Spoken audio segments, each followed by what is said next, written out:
Akashvani presents Morning News.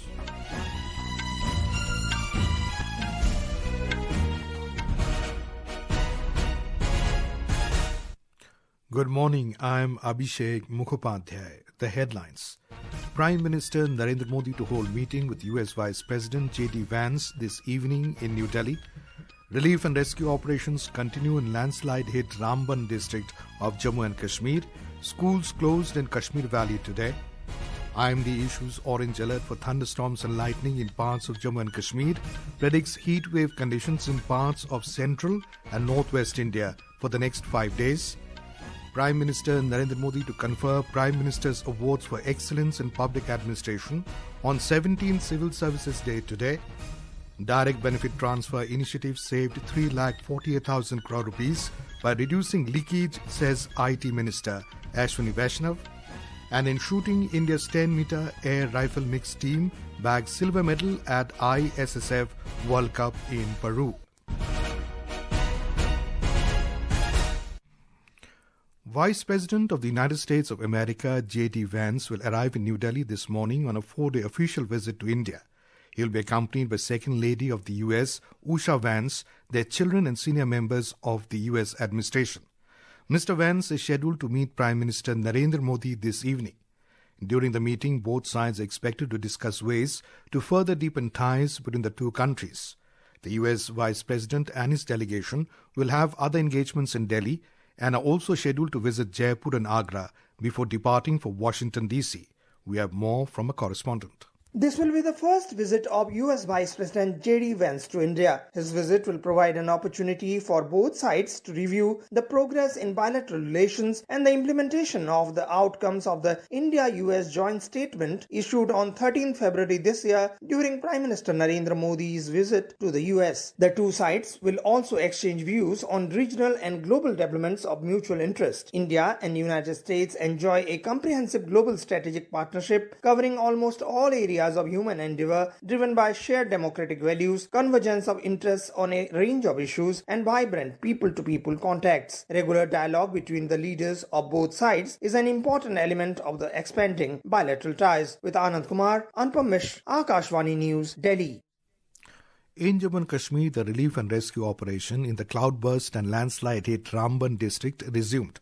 Authorities are working to reopen the Jammu-Srinagar National Highway NH44, a vital road that connects the Kashmir Valley to the rest of the country.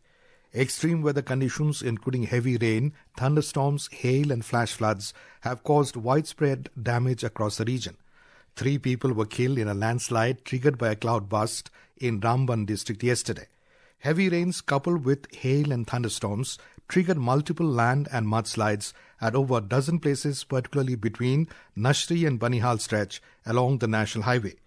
Recognizing the urgency, army units deployed in the region immediately moved relief operations and provided essential supplies such as food packets, drinking water and medical aid. Deputy Commissioner of Ramban, Bashir ul Haq Chaudhry, has said that efforts are underway to clear most of the block roads within the next 48 hours. मेरी public से appeal है कि बिल्कुल भी ऐसे area में venture out मत करें, अपने घरों में रहें, सेफ लोकेशंस पे रहें और अलर्ट रहें और जो भी एडवाइजरी डिस्ट्रिक्ट एडमिनिस्ट्रेशन या कंट्रोल रूम से जारी की जाती है वो हम डिफरेंट मीडियम से कर रहे हैं, जैसे मंदिरों से करवा रहे हैं, वो अनाउंसमेंट मस्जिदों से करवा रहे हैं या बाकी जगहों से जो नंबरदार चौकीदार हैं उनके जरिए करा रहे हैं, तो उसके ऊपर ध्यान दें.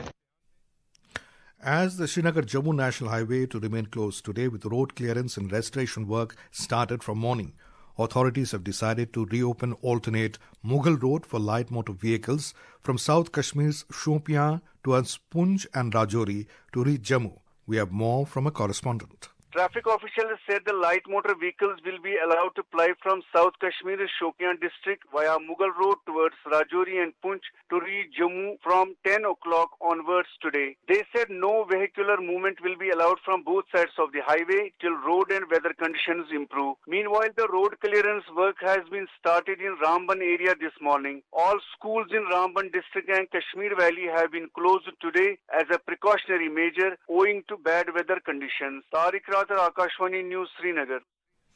Meanwhile, Union Science and Technology Minister Dr. Jitendra Singh, Lieutenant Governor Manoj Sinha and Chief Minister Umar Abdullah expressed profound grief and sorrow over the loss of life and properties and expressed condolences with the bereaved families. The India Meteorological Department IMD has issued an orange color warning for thunderstorms and lightning with gusty winds at isolated places over Jammu and Kashmir, Ladakh, Gilgit, Baltistan and Muzaffarabad today. Parts of Chhattisgarh, Odisha, Sub-Himalayan West Bengal, Sikkim, Assam, Meghalaya, Nagaland, Manipur, Mizoram, Tripura and coastal Andhra are also likely to witness thunderstorms and lightning during the next 2 days. IMD also said heat wave conditions are very likely to prevail over Vidarbha today. Tamil Nadu, Puducherry and Karaikal are also expected to experience hot and humid weather conditions in the coming 2 days. The weather agency has said there will be a gradual rise in maximum temperatures by 2 to 3 degrees Celsius over northwest India to the next 5 days. Prime Minister Narendra Modi will address civil servants today in New Delhi on the occasion of the 17th Civil Services Day. He will also confer the Prime Minister's Awards for Excellence in Public Administration. Our correspondent has filed this report. This year, a total of 14 awards will be given by Prime Minister Narendra Modi in the categories of Holistic Development of Districts, Aspirational Blocks Program and Innovation to civil servants. The Prime Minister has always encouraged civil servants to dedicate themselves to the cause of citizens, be committed to public service and strive towards excellence in their work. Civil Servants Day is an occasion for civil servants across India to rededicate themselves to the cause of citizens and renew their commitment to public service. This date was chosen to commemorate the day when Sardar Vallabhbhai Patel addressed the probationers of administrative service officers in 1947. Priya Mondal, Akashvani News, Delhi.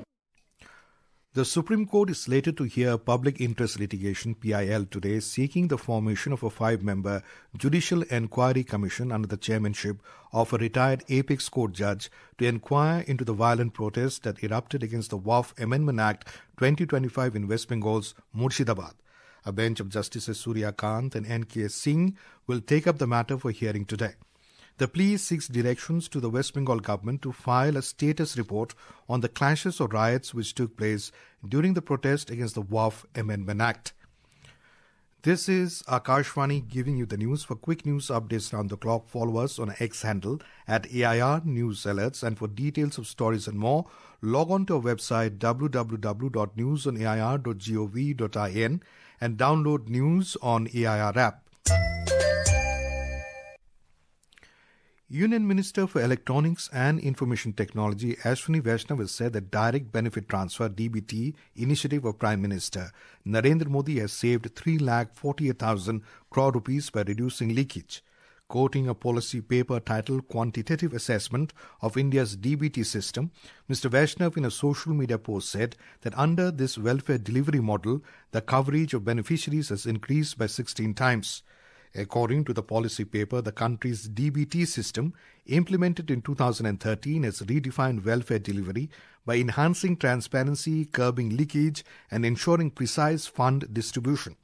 This policy document evaluates a decade of data from 2009 to 2024. Prime Minister Narendra Modi to visit Jeddah tomorrow, marking the first visit by an Indian leader to Saudi Arabia's commercial hub in over 4 decades. The high-profile visit underscores the remarkable transformation of India-Saudi relations from modest beginnings to a comprehensive strategic partnership spanning economic, defense and cultural dimensions.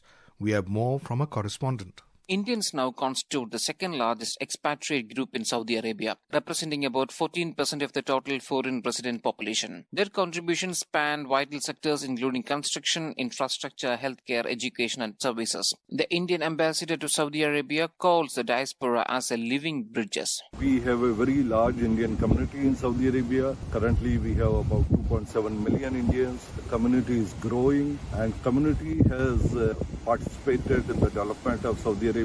The community's economic impact extends beyond labor participation, with over 3,000 Indian companies now registered and operating in the kingdom as of 2025. Let's hear from a diaspora member who is living in Saudi Arabia for the last 3 decades. It's a great opportunity. For the second time, we will be seeing Prime Minister Narendra Modi visiting this place. Indians are highly respected and recognized in this place. It's second home to Indians, and and Indians contribute to the Saudi economy and the Saudi culture in a great way. In recognition of the community's importance, the Indian government has worked with Saudi authorities to implement comprehensive skill verification programs. Vinod Kumar, Akashvani News, Jeddah.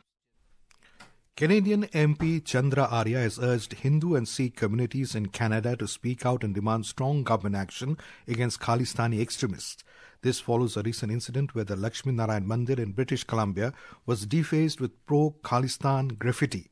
In a social media platform, Mr. Arya shared a video from the Canadian Hindu Chamber of Commerce condemning the vandalism and described it as a chilling reminder of the growing influence of Khalistani extremism in Canada. He warned that these extremist elements are becoming more organized and are trying to silence Hindu voices. In a separate incident, the Khalsa Diwan Society Gurudwara in Vancouver, also known as the Ross Street Gurudwara, was also vandalized with Khalistan spray painted on its walls. Referring to the incident, Mr. Arya stated that it is time for Hindu and Sikh to call for immediate and decisive action at every level of government. Ukraine and Russia blamed each other for breaking a 30-hour Easter ceasefire which ended last night. The truce was announced by Russian President Vladimir Putin, who ordered a halt to fighting from Saturday evening to Sunday midnight. Ukraine agreed to observe it too. However, Ukrainian President Volodymyr Zelensky said Russia broke the truce nearly 3,000 times with heavy shelling in the eastern city of Pokrovsk. He called the ceasefire a PR stunt by Putin and said Russia is the main reason the war continues. Russia, on the other hand, said it followed the truce but had to defend itself from Ukrainian attacks. It accused Ukraine of using US-supplied weapons during the ceasefire. At least 29 Palestinians were killed in Israeli attacks on Gaza yesterday. According to the Civil Defense, the central Gaza, 10 people were killed and some others wounded by an Israeli airstrike. Mohammed Basal, spokesperson for the Civil Defense, said in southern Gaza, a Palestinian woman was killed and 4 others wounded in an Israeli drone attack on a tent, and 4 others were killed in another 2 separate Israeli attacks on the city. The Israeli army has not commented on these incidents yet. In shooting, India's 10-meter air rifle mixed team duo of Rudraksh Patil and Arya Borse secured a silver medal at the ISSF World Cup in Lima, Peru. The Indian pair lost 11-17 to Norway's John Herman Hegg and Joniet Hegg Duestad in a gold medal match held yesterday. This marks India's 3rd silver medal at the Lima World Cup, adding to the country's tally of 2 golds and 1 bronze. India currently ranks 3rd in the overall medal standings.